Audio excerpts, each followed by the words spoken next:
your arm hurt after throwing for 4,400 yards or whatever? I mean, you know, I was waiting on a lot of colleges, you know, to take a look at me to see if they wanted to offer me as a quarterback, but, you know, they never looked at it. Jimmy? Yeah. I mean, you said you're going to make the transition to corner. Mm-hmm. I mean, I think you could play a number of skill positions. You know, you could probably play on the offensive side of the ball. If you did have your preference, what position would you be playing?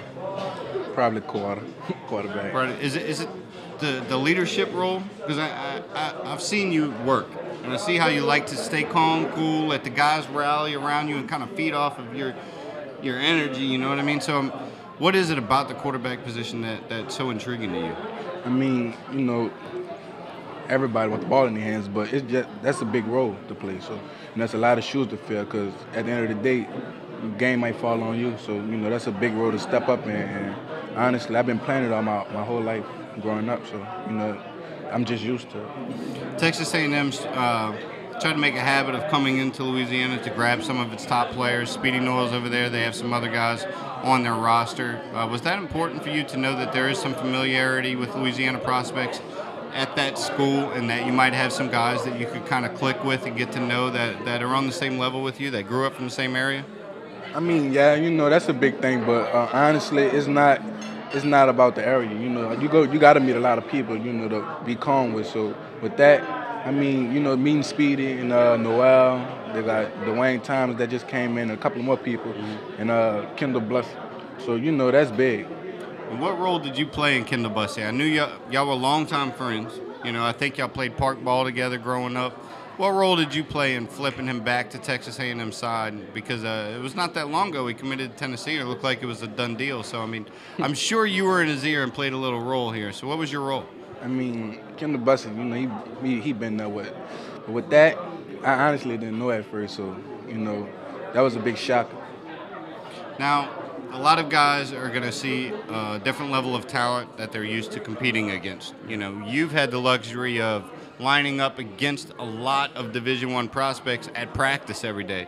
You know, do you think about how that's going to help you transition to the game? I mean, a lot of guys have to adjust to the speed of the game, but you're used to seeing that type of speed on a regular basis. Do you think you have an advantage that maybe some other kids from other programs don't have? Probably so. You know, you can't really say, but, you know, because the next level is another fast thing, and on from now, you know, it's just gotta be on your game. So with that, probably say, you know, we got Tyron Johnson, who else? Devin Glenn, Jeremy Francis, Dedrick Shaw, Darryl Clark, Arthur McGinnis, and Kendall Franklin. You know, that's a lot of talent, and Darren Holmes.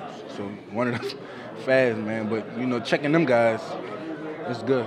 And I'm sure you haven't enrolled yet, but I bet you've already looked at the calendars, the schedules for years coming up, and I'm pretty sure you already have some dates circled. And one of them would probably be against your in-state school, right? Yeah. So kind of tell me about just the thought of that, you know, lining up against LSU and for 4 years, because you've got 4 years of that coming in front of you.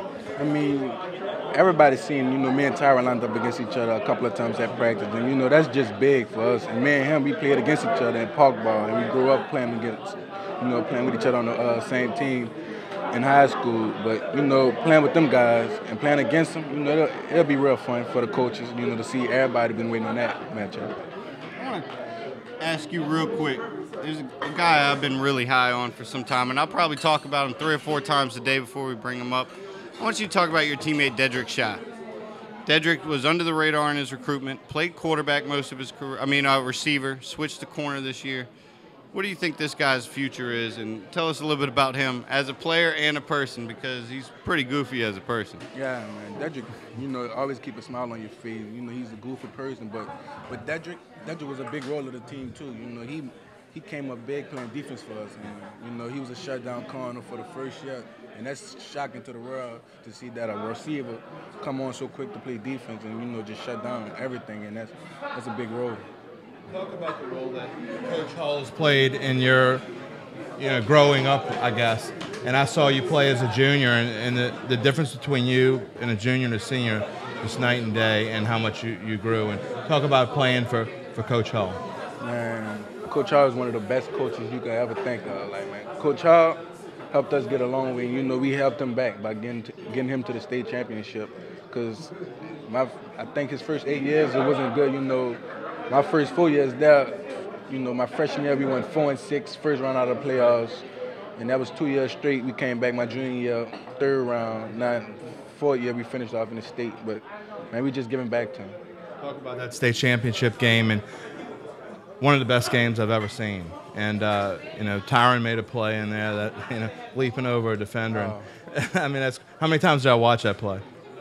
We watch it a lot. You know, he tweeted it out, put it on Vine, but he makes you watch it a lot, doesn't he? Yeah. You know, he Tyron. But with that play, man, that was big. And I guarantee if he would have stayed up, nobody was gonna catch him. He would have scored. What will you take from that game? Obviously, it didn't go the way you wanted it to go.